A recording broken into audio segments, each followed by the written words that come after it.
Good morning, good afternoon, good evening, Notre Dame fans, wherever you are, however you may be watching this week's Notre Dame football show, or maybe you're listening to this as a podcast. Sorry, the Notre Dame recruiting update.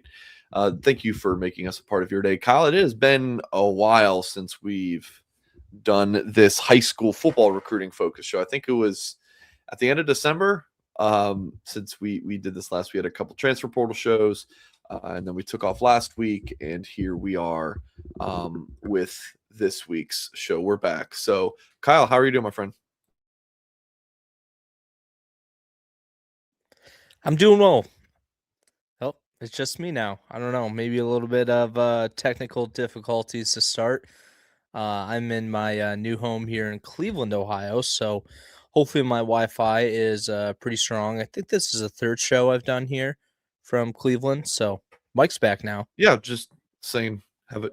Tell my daughter good night or Oh, have a good nap. So, how are you, Kyle? What's new, man? oh yeah, doing well.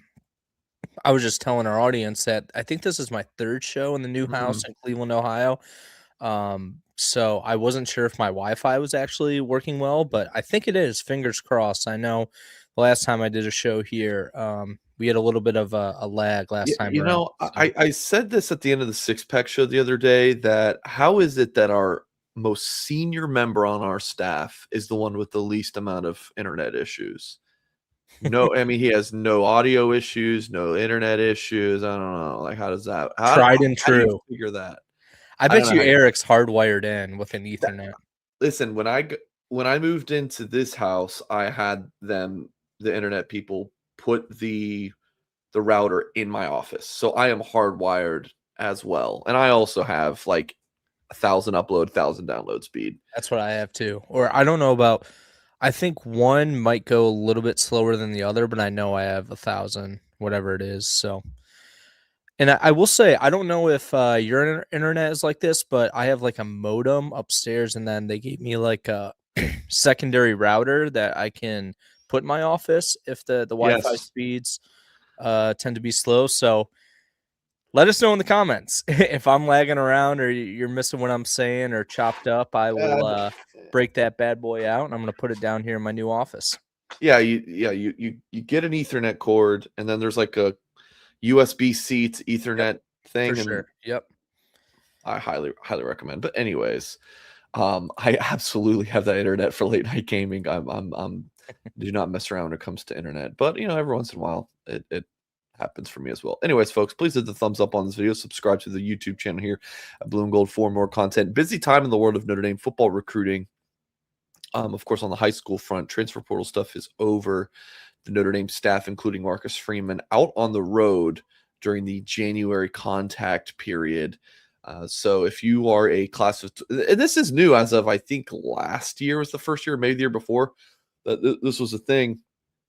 If you are a high school junior going into your senior year this upcoming fall, college coaches can have quote unquote contact with you in terms of when they go to your high school, they can, have these sit down in-depth conversations with you, not just a bump, which was the case before, which, did they actually bump into you? Maybe, whatever.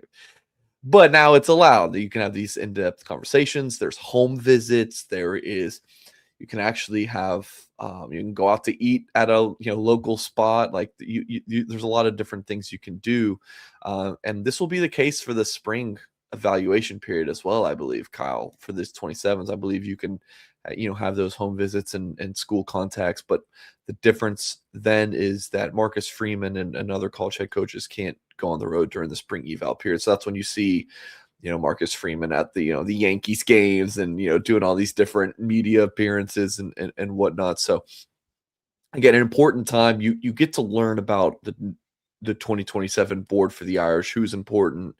When they're out there, like, okay, so they're seeing this guy, so he must be a pretty important target for the Irish.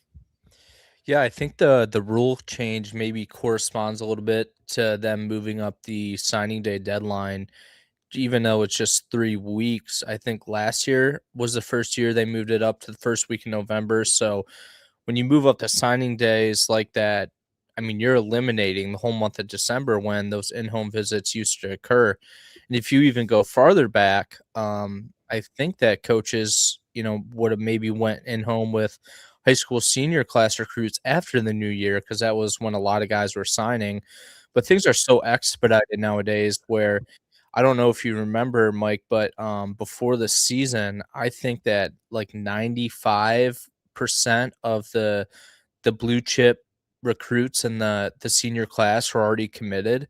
And yeah, there's always going to be some flips, but I think even we may have saw a little bit lesser of that this year with some of the NIL stipulations and contractual guidelines with that come with some of these commitments. So yeah, recruiting is evolving, and that also means some involvement in the junior class where guys are coaches are obviously allowed to now conduct these in-home visits with high school juniors. And I mean, even similar to years ago, these visits are still happening like before guys commit. So like the purpose of these in-home visits is to sell your program, get FaceTime with the coaches, their parents, obviously the recruit themselves. And the reason that some of these in-home and in-person visits are so beneficial for the recruits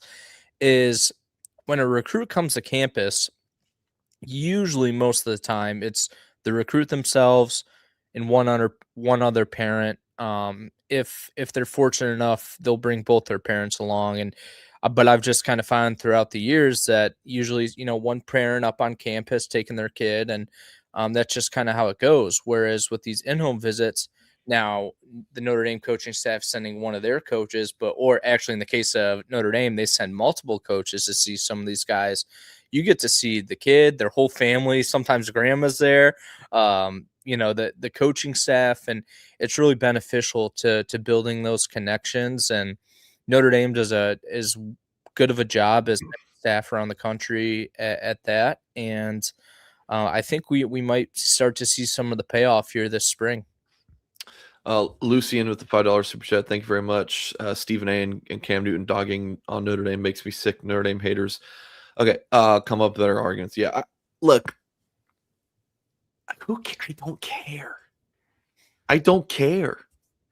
And then love Tyler Horka, but Horka and other Notre Dame beat guys tweeting about it doesn't help. Like when the more you talk about these people who are just trolling you, it whether it's in life, or you're talking about Notre Dame, you're only adding fuel to the fire.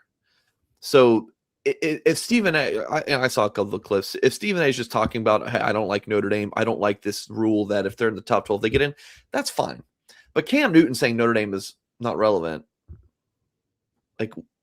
then someone else said they just played the national championship last year. It's just stupid. That's just stupid. All right. But if you just don't like Notre Dame, whatever. Who cares? That's my thought. I don't care. Who freaking cares?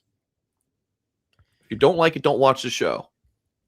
But I do appreciate the $5 super chat, Lucian. When I say don't watch the show, I meant First Take. Obviously, watch the show, but who cares?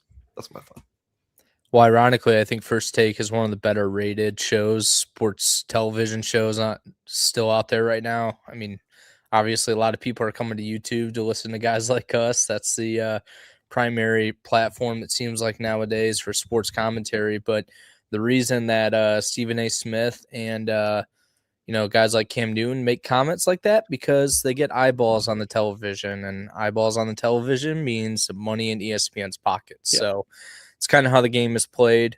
And I know a lot of people don't like Stephen A. Smith, but I'll tell you what, I have mad respect for that guy. That guy is brilliant, honestly. I think for him to be, I mean, not what he said about Notre Dame necessarily, but if you look at his career and how successful he's been, I can appreciate what he's done, but I think his Notre Dame comments were a little bit misinformed today.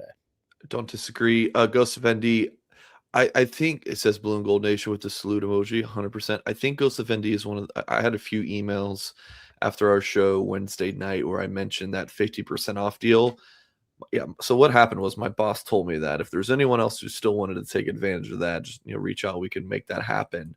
But then when I asked, my boss, let's do it. Because I had a few reach out. He said, never mind, can't do it. So I Oh, that's apologize tough. for that. Isn't that so much fun? Do you remember him saying that? No, but I mean, I don't know why they wouldn't say that. Bring them all aboard, man. I mean, the growth at our site has been amazing. So yeah, I can't do that 50% off like I thought I was going to be able to do, but I'm gonna actually, just while I'm thinking about it, I have my email pulled up. I'm going to star a few of these emails that I got. So the next time we have one of those deals, I'll make sure to reach out to you guys about it. All right, Kyle, let's talk quickly about Rowback, sponsor of Blue and Gold. And I'm rocking my Rowback right now. This is not a part of the Notre Dame line, but I mean, this is like my favorite polo that I wear all of the time. So make sure you change the game with Rowback, proud partner of Blue and Gold. You get the best fit and best feel with their incredibly comfortable activewear. From polos and quarter zips to shorts and Delta for performance pants, you will look good and feel good with Rowback. Use promo code BlueGold20 for 20% off your first purchase at Rowback. I believe like some people are having issues with that promo code. My people talked to Rowback. They got that fixed. So BlueGold20 should work over at rowback.com, RHOBACK.com. Yeah, again, this one I'm wearing is not Notre Dame licensed, but I mean, it's got shamrocks all over it. It's got shamrocks all over it. I think this is like my favorite thing. I get compliments on this all of the time. All right, Kyle. So one thing I wanted to do. So Notre Dame has been on the road for a week now. Their first day was this past Friday. Well, I guess there was one visit last Thursday night, but I'll give one, you give one, and if they overlap, that's fine. Like the three most important recruits that Notre Dame saw, and maybe you interviewed the kid or anything like that. Any other additional details you want to share about the player? But I will go first, Kyle. And this is in no specific order. And while I sent Kyle the outline for the show, 2 hours before the show started, I didn't actually pick my three until about 5 minutes before the show started. But I still think this is a solid list. How about, again, so the three most important, my three, right? Important visits from the Notre Dame staff. Marcus Freeman went to go see Albert Simeon. He's a 5-star interior offensive lineman from Sam Houston High School in Lake Charles, Louisiana. And I believe this one was on Wednesday or whenever it was. Joe Rudolph saw him the day before. So during this January contact period, you can see a recruit twice. Sometimes it's in some of these contact periods or evaluation periods, whatever, and it's always changing. I know it's been like you can see them on 1 week and then you can't go and see them until the next week. Well, for this January one, it's just 2 days. So you can go see them back-to-back days. You can split it up in a different week, whatever. But for Simeon, they use back-to-back days. So when I talked to Simeon at the end of December, I got the sense that Notre Dame was on the outside looking in. It seems like Notre Dame is improving its standing with Simeon lately. 6'3", 275-pounder. He's got a baby face, and I think he's going to develop into an absolute stud at the next level. You see Rivals has him listed as the number 7 overall player and the number 1 interior offensive lineman in the country. So I thought this was a pretty big one. Haven't been able to catch up with Simeon yet, and looking forward to digging on what Notre Dame's thinking about this one. But LSU's in there, obviously. I think Texas A&M might be the team to beat. Alabama's up there.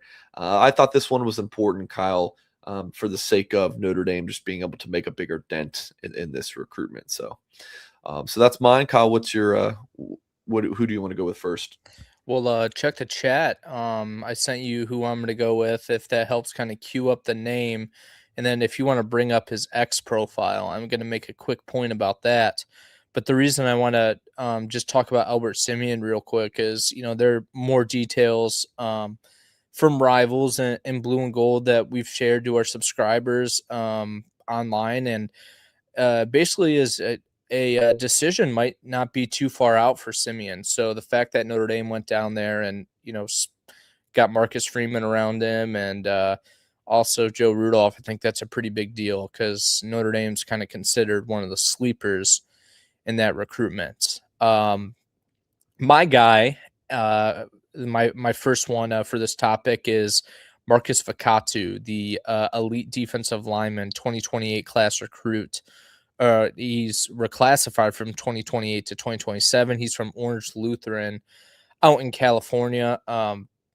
Listen, I don't know how much more needs to be said, but Notre Dame under Marcus Freeman is recruiting at as high of a level as just about any other program in the country.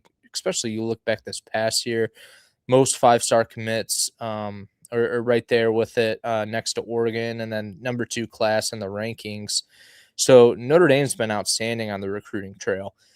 One weakness, that just it's been this way for, if you ask someone like Tom Lemming, he'll say 50 years, has been defensive tackle. Notre Dame is just, no matter the coach or the recruiter or what era it's been, Notre Dame has just failed to sign elite defensive tackles. I think Al Washington actually did better of a job than what he's given credit for.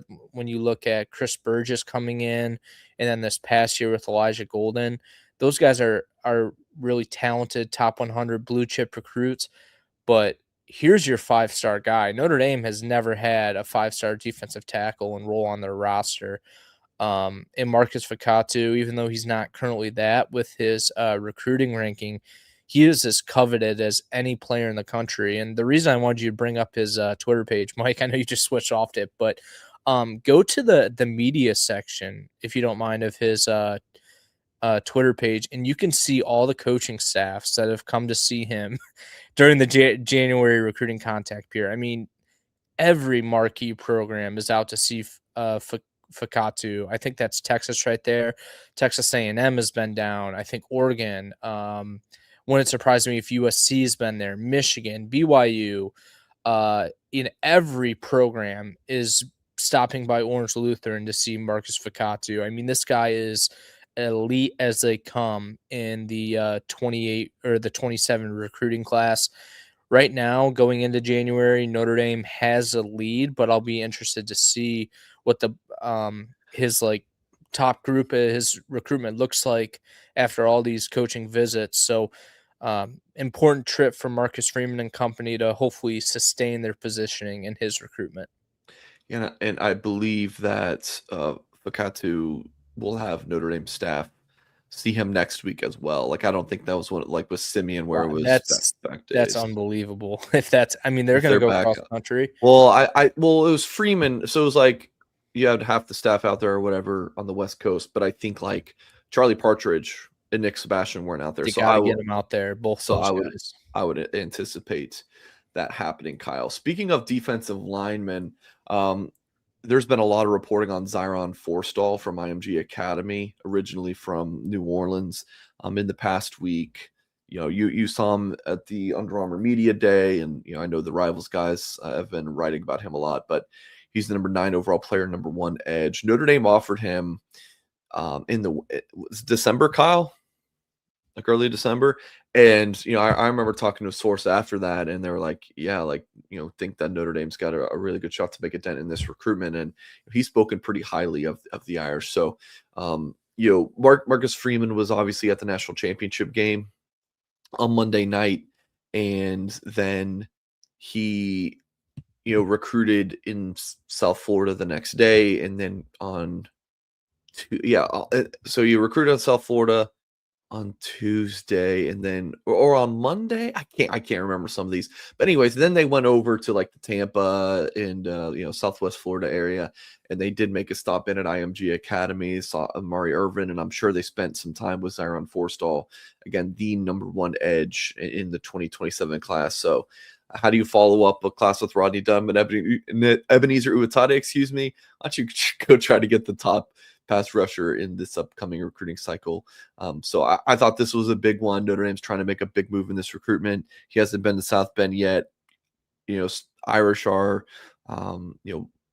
later than others in building the foundation of a relationship, but it seems like if he gets up to campus, all bets are off in terms of Notre Dame entered this recruitment later. As we all know and have seen many times, just get the kid on campus and things can make a big impact. So, Notre Dame visiting Zyron Forstall, I think that's a big one. Yeah, I would say so. And I talked to him at Under Armour All American Game Media Day back in December. I wrote that story up this week. So find his comments on Notre Dame and some of his other top programs in that story over on Blue and Gold. Second guy for me, I wanted to go with name that might be a little bit unfamiliar to the Notre Dame fan base, but it shouldn't be. And it's five-star safety, the number one player at his position out of San Diego Cathedral Catholic. Gonna mispronounce the name, and I apologize because I don't know what the correct I pronunciation think is. Falave sounds right. Okay, so I'm gonna give that a shot. I'll go with Honor Felave Johnson, number one safety, as I said, in the 27 cycle. Uh, Notre Dame's safety room right now is probably as strong as any program in the country, especially when you look at the development of that group. When you talk about Xavier Watts, who's one of the, I think he's up in the running for defensive player of the year among rookies. I think Carson Schwessinger, the Browns linebacker, is going to win that from Xavier Watts. But either way, Watts had a great rookie season, and then Tay Johnson has come on strong for Notre Dame, Adon Schuler, and then they signed a couple five-star safeties in the, well, one five-star in Joey O'Brien, another five-star that should, or another recruit that should be a five-star in Aiden Pouncey, who could also play corner. All right, I'm get speeding it up here. Yes. reel it So, back in, Kyle. yeah, no, just summarizing quickly is another guy like similar to Facatu is being recruited by everyone in the country. His birthday was yesterday, I think, or the day before, and he posted all the messages he got from coaches. Well, maybe not all of them, but some of them, wishing him happy birthday. It was unbelievable. It was like who's who of college coaches reaching out to this teenager, making their push. And Notre Dame is doing the same. There was a lot of buzz around USC and Alabama early in the new year, but he visited campus. He's closely connected to Matt and Faramo's family, and comes from a Notre Dame friendly school out there on the West Coast. So if Notre Dame's going to get some traction for Honor, now is the time, because he has got a lot of schools after him and pushing very hard. All right, again, if you're just joining us, hit the thumbs up on this video, folks. Subscribe to the Blue and Gold YouTube channel for more content. If you want to try out Blue and Gold, our current offer is it's $1 trial, and so you can find more details again about that at blueandgold.com. And we are talking about the most important visits that the Notre Dame staff has made out on the road recruiting since they went out January 22nd, the night. That night is when they started hitting the road, and they have all of next week as well. And we report each day on where the staff is at. I'm going to go to Julius Jones Jr., Fort Lauderdale, Florida, St. Thomas Aquinas. Just posted a story on him as well, Kyle, before the show. Let me pull up the tweet. Here it is. Notre Dame is sending the house, to use his term. That's like a college football video game, like when you're recruiting a prospect in the game, you click to send the house on them to try to reel them in. So he used that term, that Notre Dame is sending the house, and he said, quote, "They're trying to make it hard for me to go anywhere else. They're doing everything they're supposed to do and more." So you can find this full story of Blue and Gold. I was able to interview him yesterday after to recap his home visit with the Notre Dame staff, and then Marcus Freeman saw him again on Tuesday morning. So Notre Dame, swinging for the fences to land Julius Jones, 5'11", 175 pounds, number 70 overall player, number 12 wide receiver in the country. He is, of course, the son of former star Irish running back Julius Jones Sr. We saw Jones at Under Armour, and he was just cooking, man. Those poor safeties who were tasked with one-on-one coverage with him in the slot, on just one-on-ones, he was just cooking everybody. Joey O'Brien is an absolute freak show and should be a 5-star by everybody. But Joey O'Brien, how often is he going to be manned up against someone like Julius Jones in an actual football game? No, he's not going to be. That's not going to be what Notre Dame asks him to do. But can O'Brien do that at the next level? Yes. But Jones, Joey O'Brien, you can't ask him. Anyways, Jones is a star. He's a fantastic talent. He's one that Notre Dame is pushing all their chips to the center to land. I have a prediction for Notre Dame to land him. That's one, Kyle, that I think I did. Let me just pull it up real quick. Let me find it. I want to say it was in October. Yeah, October 15th. That's one that I felt like, oh man, like this is kind of a tough prediction to do so early on. Like it's a projection, but the longer that this recruitment has gone on, the better I feel about it. Like I know a lot of national writers who are writing about Julius Jones feel that he's leaning hard to Notre Dame. They may have even more confidence than I do. Like I had some people come up to me at Under Armour and be like, "Oh, like is he just a lock?" Like I don't know. Like I don't think he's a lock. Oregon, Miami, I believe he's visiting Florida and Florida State to round out this month. I didn't ask him about it, so I didn't include it in the story, but I believe Chad Simmons wrote about that recently. He's got other strong relationships, but I do think that this one ends up going Notre Dame's favor. But not a lock, not a lock. Kyle, any thoughts on Julius Jones before you give your other guy?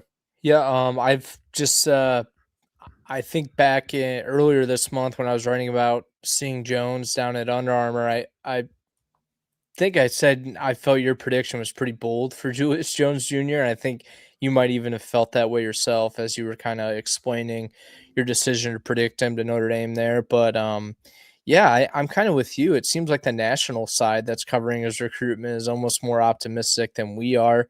And I think that's a good sign for Notre Dame, but got to get him back to campus. He's only been to South Bend once. So seeing Julius Jones Jr. back in South Bend in January be a pretty big deal. And in the I guess the interest of teasing stories, my third one I will go with linebacker from Tampa Jesuit, an elite guy, number 2 linebacker in the country, Kaden Henderson, another guy that I saw down in Orlando at Under Armour All-American game. And in talking to Henderson, I was pretty surprised to learn that Notre Dame is started to slip away in his recruitment. Part of that was because Max Bola left, Notre Dame's linebackers coach. But the other reason that I think was bigger than that was the fact that Notre Dame already had 2 linebacker commits. They still do have 2 linebacker commits, but I think there was some confusion on Henderson's part of where he would fit into the mix with 2 guys already pledged to the Irish at his position. Well, I'm told that Notre Dame's been holding those conversations with him. Marcus Freeman and Al Washington went to see him on Tuesday when they were in the Tampa area, and I think Notre Dame has his attention once again. So I wrote a little bit more about that today on Blue and Gold. I think it was one of my better stories I've written this week. Sometimes I wonder if this story is ever going to turn out okay, but I thought this one on Henderson came out okay. So provided an update on him, and I think that if you read my story, you'll understand a little bit more why I have Kaden Henderson as number 3 on my list. All right, good stuff, Kyle. Notre Dame offered Champ Monds on Monday. So, of course, Teddy Gerard reclassified from 27 to 26, leaving the Irish with a hole at a quarterback in the 2027 cycle. And ironically enough, Champ Monds reclassified from 2028 to 2027 at the end of December. Whether Mons stayed in the 28 class or reclassified, like it was probably a guarantee that Notre Dame was going to offer him. This is someone that the staff has liked for a really long time. Number 138 overall player, number 11 quarterback, according to Rivals' own rankings. Of course, ESPN hasn't ranked him yet, and 24/7 views him as a 3-star. But 6'2", 220 pounds. Mons is a big boy, and shocking. There's no. So how do you say this? So I guess it was his sophomore season, but now I guess it's junior year of high school. But anyway, it's like his 2025 season. There's no film available for him. But we have his 2024 footage. We could not find anything for him on 2025, but he was injured a good chunk of the year. I believe he was hurt in the first game of the season, then came back for the playoffs, and he was in that state championship game against Noah Grubbs. Of course, the Hail Mary for Grubbs when Lake Mary upset Vero Beach in the last second, and of course Vero Beach was leading the way for the majority of that game. Yeah, Mons was on the other side of that. So I've done, I think, 3 stories on Mons in this offer. I interviewed his coach, I interviewed him, and I kind of wrote some other intel and notes. But yeah, I think that Notre Dame is, and Steve Oldfunk did an article on Mons and the interest in Notre Dame today. But from what I know about Mons and the family, that they are really valuing what Notre Dame has to offer. And he visited Notre Dame last summer, which was unbeknownst to me until I talked to his coach, Lenny Jankowski, for that interview on Monday, shortly after the young man added his offer from the Irish. So he's been to Notre Dame before, and I would certainly anticipate Mons getting to campus in the spring. A lot of competition. Kyle, you talked about, like Facatu tweeting out all those coaches' visits. Well, Mons has as well, and he has the who's who of college football visiting him as well. You got to believe that all the Florida schools will be in the mix here, a lot of the SEC programs, but Notre Dame, I think, with this offer, has put itself right in the hunt to end up landing him. Would it be surprised if the Irish offer a couple other 2027 quarterbacks? They're not going to put their eggs all into this basket. But Mons is definitely a good one to get on the board. So again, you're watching his 2024 footage. So he was just a high school freshman at this point. Yeah, and I don't know if you mentioned Ohio State, who seems to be one of the schools really interested in him, and the Buckeyes have an interesting recruiting situation at quarterback in the 27 class because they already have a guy committed. Depending how you look at it, Notre Dame, I kind of does. I mean, they have 2 quarterbacks in 26 now because Teddy Gerard reclassified. But my takeaway from the Mons offer is I don't know if you can say this about a lot of the other positions, but I think the fact that Notre Dame decided to offer him first in this second wave of 27 offers, I think it says a lot. Also, because they've been out to see a couple other 27 quarterbacks. I kind of have a running list in the notes app on my phone of all the quarterbacks that Kaduli has seen and seen throw in person for that matter. And I think it's over a dozen, even going back to before they offered Teddy Gerard. So I know, and even just talking to sources inside the buildings at Notre Dame, that from what I've learned about Gino Guidugli is he is very extensive with his quarterback evaluation process. I mean, from what I've heard, there's hardly few guys that he probably doesn't know about in the country. I mean, he really does evaluate every quarterback. And to be honest, you can find that out by just going on Twitter. And when you type in a quarterback's name, go to their Twitter profile, see who's following them, guarantee you Gino Guidugli is. I mean, he's familiar with a lot of these names. And the fact that he chose to offer Champ Monds first in this second wave, I think, is pretty notable and says a lot about where the Irish view him on the board. And the reason I started this point talking about Ohio State is even though that, schools like Florida State, Florida, a lot of those schools in his backyard are going to be pressing hard for his pledge, there's some interest in him playing his college football in the Midwest. And Notre Dame is just coming off a 26 cycle when they signed a quarterback from Florida, probably arguably the top quarterback in the Sunshine State in this past cycle. So Notre Dame has built up some equity with quarterback recruiting down south, and I think that that could potentially pay some dividends in Mons recruitment.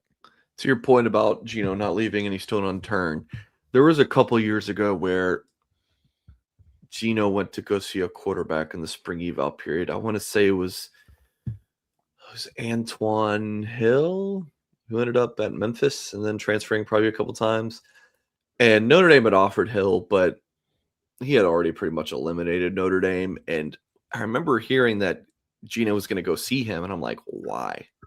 Why? I mean, you're not getting him. Why? And I heard that Gino wanted to just be able to compare him to the other guys he's offered. Like, you're not even getting him, but he just wanted to kind of stack it up. So he's so thorough. It's impressive. It's impressive. So I do like how he does it. Like, you can be like, oh, well, all these other schools are offering quarterbacks. Why is Notre Dame not offering more?